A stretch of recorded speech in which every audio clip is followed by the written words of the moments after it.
serviços de proteção ambiental no governo anterior. E quem já viveu na burocracia sabe que é muito fácil fazer-se isto. Basta que você não renove quadros. Em pouco tempo, uma dada área estará esvaziada. E isso aconteceu.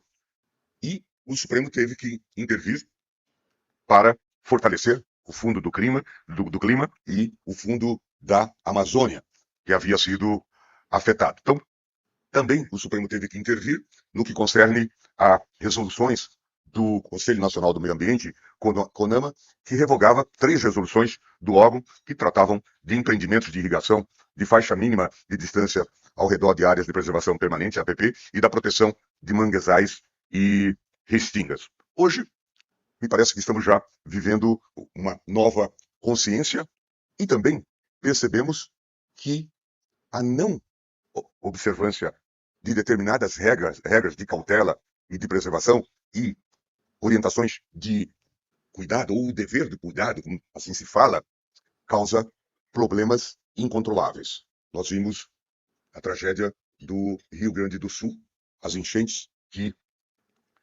causaram todos aqueles choques que as nossas vistas viram e que nós todos ficamos sensibilizados e abalados. E claro, temos tido também a comprovação, quando vemos seca na Amazônia, vemos queimada no Pantanal, em suma, tudo isto reclama cuidados sistêmicos, que tem base na Constituição. Um colega nosso, colega de escrita, inclusive, professor Canutilho, diz que a Constituição brasileira, dentre as constituições modernas, criou o Estado Social de Direito Ambiental, criando toda uma estrutura de defesa do meio ambiente. E é preciso que nós vivenciemos isto e possamos, de alguma forma, traduzir isto para todo o sistema jurídico e para todos os sistemas sociais. Com relação ao deputado Coronel Ulisses, quero dizer o seguinte, o que disse agora no Senado Federal. Eu sou um defensor da mais absoluta liberdade de expressão dos parlamentares. Ao longo dos meus 17 anos no Supremo Tribunal Federal, sempre defendi isso intransigentemente. Mas eu vi uma guinada ligeira na jurisprudência, interpretando o artigo 53 da Carta Magna, dizendo que a imunidade material e processual dos parlamentares não inclui os crimes contra a honra, calúnia, injúria e defamação. E o Supremo interpretou isso dessa maneira, até eu participei desta votação, neste sentido, até em proteção da própria atividade parlamentar. Eu disse lá no Senado que parlamento vem de parlare, do latim, vem de conversar civilizadamente. Se os parlamentares começarem a se ofender mutuamente, né, cometerem crimes contra a honra, agredirem os seus colegas, então isso não está coberto pela imunidade. Então, eventuais ações nesses inquéritos, nesse sentido... Qual é essa jurisprudência que eu nunca vi? Não, gente, vamos dar para interromper o ministro. Eu estou afirmando. Vossa Excelência, faça uma pesquisa, por gentileza. Vamos lá, eu estou afirmando como ministro. Ministro. Cabeça não. Gente, por favor. Está tudo tão bem até agora, calma. Vamos ouvir. Não, tudo bem. Estou respeitando Vossa Excelência, também exijo respeito. Vamos lá, ministro. Bom. Não, eu estou respeitando, estou informando Vossas Excelências, como ex-integrante da Suprema Corte, qual é a posição da jurisprudência. Obviamente, é claro que a jurisprudência poderá evoluir, mas os inquéritos que estão sendo levados na Polícia Federal, que tem por objeto um crime dessa natureza, em tese não estão cobertos pela imunidade parlamentar. Essa é a posição do Supremo. Então, Lula, Haddad e seus asseclas torram todo o dinheiro público e agora é a população brasileira que vai pagar a conta? O PT também votou contra a lei de responsabilidade fiscal e agora vem falar em regime de austeridade. Vamos continuar ladeira abaixo. Eles não têm capacidade técnica. Haddad não tem condições técnicas de conduzir o Ministério da Fazenda e por isso o Brasil hoje está com a pior economia do mundo, junto com Venezuela, Sudão, Etiópia.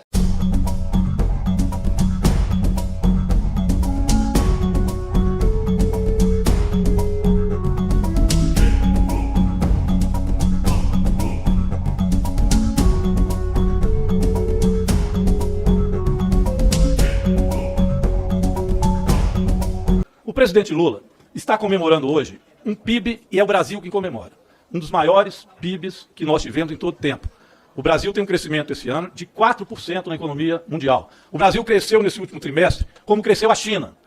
Duas notícias ruins para a extrema-direita. O Brasil está crescendo e a China continua crescendo. Os Estados Unidos cresceu menos que o Brasil. A Argentina despencou no crescimento do PIB. Ou seja, a extrema-direita, do ponto de vista econômico, é um desastre mundial. Esse é um debate a ser feito. Qual a política econômica, de fato, nós vamos implementar?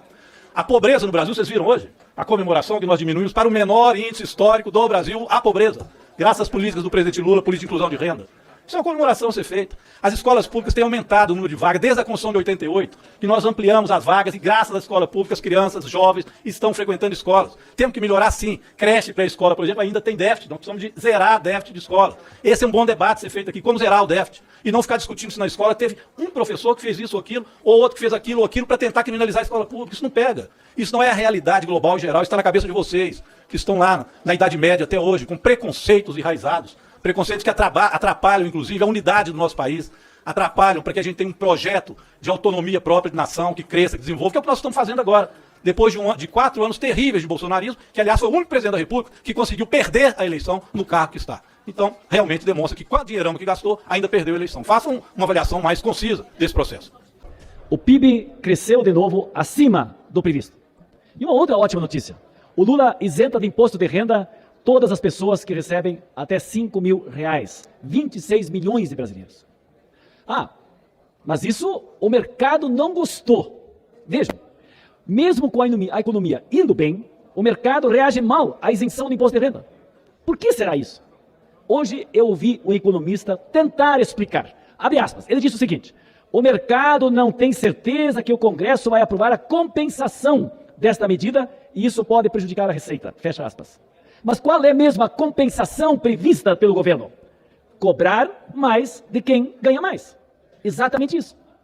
O que temos aqui é muito simples. Os donos do dinheiro do Brasil fazendo política. E política por interesse próprio. E a desculpa é esfarrapada, mas parece nobre. O mercado se preocuparia com o equilíbrio das contas. Pura mentira. O mercado quer que o governo se renda aos seus interesses. Bolsonaro, por exemplo, ele prometeu isentar até R$5.000 as pessoas do imposto de renda e não cumpriu, mentiu para a população. Por quê? Porque ele governava para o mercado. Aí o mercado gostava, ele não governava para o povo. Seja como for, chegou o projeto do governo Lula que prevê uma economia de 327 bilhões até 2030. Algumas medidas eu particularmente não gosto. Um teto para o aumento do mínimo, nós vamos reajustar acima da inflação, também com o PIB, mas vai ter o teto dos 2,5%. Ou mexer no PPC, ou em programas sociais. A princípio eu sou contra isso. Mas preciso considerar que o governo vai mexer também em pensões militares. Coisa que ninguém teve coragem de mexer, de fazer, que são privilégios que eles carregam há muitos anos. E mais, já avisou que se houver déficit, vai mexer inclusive em privilégios fiscais, que é outra atitude importante. Ou seja, com Lula não tem essa de só o povo pagar a conta. E para concluir, eu preciso chamar aqui a sociedade brasileira a participar da nossa mobilização para garantir a isenção dos R$5.000 do imposto de renda. Todas as pessoas, que vão ser mais de 20 milhões, que vão ser diretamente beneficiadas, precisam ajudar nessa mobilização. Porque somente será possível garantir essa isenção até R$5.000 se tiver a taxação para aqueles que têm mais de 50. Mais de 50 mil por mês, são 600 mil por ano. Então é muito justo fazermos justiça na questão tributária. Então vamos à mobilização. Deputados e deputadas, senadores e senadoras, vamos votar a isenção até 5 mil, que é a proposta do Lula, e aumentar para aqueles que têm mais de 50 mil reais por mês. Justiça tributária e um grande benefício para a nossa população. Temos tido sensibilidade também no que concerne à questão da preservação do meio ambiente. E aqui me parece que é um pensamento comum do establishment político brasileiro. Veja o esforço que o Congresso fez, Roberto, para a aprovação do novo Código Florestal. Algo extremamente meritório, permitindo que sejam reflorestadas áreas, que sejam recompostas áreas, mas que haja condições de proteção ambiental de maneira clara, que não se comprometa o meio ambiente. O Código Florestal, na sua substância, houve uma impugnação geral quase, e foi preservado pelo Supremo Tribunal Federal. Tivemos, claro, um ou outro surto de negacionismo e de desestruturação. Questão de ordem tem precedência, artigo 92, inciso 1º do Regimento Interno, diz que nós podemos pedir uma sessão secreta, para que a gente possa começar a passar esses vídeos, porque parece que alguns deputados são cegos. Você falou que tem quem 2 olhos, basta ter 2 olhos, eu sou monocular, e com um olho só eu consigo ver. Quem é que pode, em sã consciência, achar que tratar da tentativa de sexualização precoce das crianças nas escolas é um assunto banal? Uma pessoa que tem esse pensamento, para mim, ou é pedófilo ou é psicopata. Porque não é possível uma pessoa não querer tratar de um tema tão importante quanto esse, que está acontecendo, está nas notícias. Então, se as pessoas não estão vendo, com 2 olhos que a maioria tem aqui, faz o seguinte, vamos fazer uma sessão secreta, de acordo com o regimento, e vamos mostrar os vídeos. Agora, esse que ele tem que estar aqui para ver. Vamos fazer essa sessão secreta e mostrar esses vídeos para que eles possam ver e se convencer. E o Gaia, eu tenho certeza que vai ter um monte de material que ele recebe. Mas agora eu estou entendendo tudo que está acontecendo aqui. Na verdade, está acabando a tinta da presidência atual da Comissão de Educação. E quando a tinta está acabando, o desespero também aparece. E aí é preciso discutir mentiras e ódios para tentar esconder o fracasso que foi este ano aqui na comissão. Um fracasso onde predomina pautas de conteúdo, como estamos vendo aqui, ideologicamente de extrema-direita, distorcidos da realidade dos fatos, apenas para aplicar política de ódios. Enfim, uma reunião hoje em que se tenta fazer um balanço daquilo que não foi feito, que era discutir educação pública este ano, e se prefere pautas extremamente de ideologia de extrema-direita para justificar o fracasso que foi esse ano aqui, devido ao obscurantismo. E tem horas que eu vejo falas que parece que as pessoas vieram no túnel do tempo da Idade Média e vieram para cá e começam a expor argumentos que a humanidade há muito tempo já resolveu e que a gente esperava não ter retorno em relação a estes temas. Até reuniões secretas para assistir vídeos que seriam de conteúdo erótico e pornô. Não me convidem para essa reunião. Às vezes Alexandre Frota pode vir, já foi um bolsonarista que tem experiência no assunto, foi ator pornô, às vezes ele pode participar e aí podem ver os filmes que quiserem. Podem ver filmes lá brasileira, lá espanhola, lá argentina, escolham os filmes. Eu quero estar longe disso, porque não acho que essa seja a função da Comissão de Educação, de ficar fiscalizando os filmes eróticos que tem aqui ou ali. Porque esse não é um problema, vamos dizer assim, constante, um problema que seja o problema da educação brasileira. Sinceramente, isso não é. Parece que vocês não conhecem a escola pública. Isso aparece um caso de outro, uma vez ou outra, e eles querem culpar a escola pública por isso. Sinceramente, frequenta a escola pública um dia, dê aula numa escola pública. Eu dei 10 anos de aula na escola pública, nunca vi um problema desse tipo. Eles podem existir? Podem. Como existiu o problema citado pelo deputado Raimundo, o presidente da República diz que criou um clima com uma menina menor de idade. Isso é um problema, que é o presidente da República. Agora, isso acontece numa escola, eles criam um bafafá para criminalizar a escola pública. Porque prestam serviço à escola privada. É o que querem, privatizar o ensino brasileiro. É isso que está por trás dessa famigerada conversações fiadas em relação ao conteúdo da escola pública. Claro que a escola pública tem muitos problemas, mas os problemas são salariais. O problema, às vezes, é de falta de recursos. É de formação, que nós precisamos ter mais de professores, que deviam estar sendo discutidos aqui, ao invés dessa bobagem de ideologia da extrema-direita aqui, dentro que nós estamos vivendo hoje. Aí vem deputado caçar gay. Ah, isso é um problema, os gays que estão... Olha, meu Deus do céu. Isso não é o problema da escola brasileira, não é o problema do Brasil. Parem de inverter as coisas, parece que vocês estão na Idade Média. Olha, esses problemas, não vim dizer que você é da esquerda, não. Vocês têm um deputado que ele raspava o ônibus, foi candidato agora lá em Fortaleza, para mostrar como é que isso podia ser feito. Isso era recente. Eu falei anos, não falei outra palavra que o outro gritou, não. Aliás, o outro sumiu também, disse que o Pedro tinha sumido. Cadê ele? Cadê o gado? Voltou, pois é, foi lá, voltou, mas sumiu para não escutar, né? Depois fala e vai. Pois bem, além disso, pessoal, eu quero terminar. Fica nervosa não, deputada. Você já tem que ter nervos com o Supremo Tribunal Federal, devido ao seu inserção no procedimento de golpe, reuniões secretas com pessoas que propunham golpe. Já tem outro problema, para não ficar criando problema aqui. Perseguição a eleitores negros, já tem outros problemas. Agora, eu queria terminar dizendo o seguinte, qual a avaliação que nós temos que fazer desse período histórico? O Lula, por exemplo, está comemorando hoje? Lula está comemorando hoje? Está nervosa? Eu estou tratando fora de educação? Ah, então vamos lá. O presidente... Consequências de eventualmente não atender nenhuma das datas, dizia que o meu direito ao silêncio seria garantido se eu não participasse. Aí eu entendi que eu estava sendo investigado. Constituí advogado para ter acesso ao inquérito. Entendi que eu não tinha que ir lá para me defender. Aliás, minha fala não é para me defender. A minha fala aqui é para defender a democracia, para defender o parlamento. É para defender isso que nós fazemos aqui, que é falar quem queria, por exemplo, Vossa Excelência. Decidi não ir à Polícia Federal. Não depus. E depois recebi um novo e-mail com indiciamento por uma fala que eu fiz na tribuna. Que conhecia a jurisprudência, mas não disse qual. Dizendo que os crimes contra a honra na tribuna, que não foi o caso, aliás, é importante dizer, eu não cometi crime contra a honra, mas não é uma defesa minha aqui, repito, mas preciso dizer, que os crimes contra a honra estavam sendo flexibilizados em imunidade. Não é verdade. Não é verdade. Vossa Excelência que tem que dizer qual é a jurisprudência. Não é Vossa Excelência que pergunta a mim qual a jurisprudência é essa. Eu disse depois que chamei na tribuna um policial, que não é a corporação de bandido. Repeti 2 vezes depois que eu estava sendo investigado por chamar um bandido de bandido, um covarde de covarde, porque eu não aceitava isso, mas estava falando das funções dele. Não conheço pessoalmente nada, tendo em conta a sua pessoa. Mas eu tenho imunidade parlamentar, sim, para falar e para repetir uma 4ª vez hoje.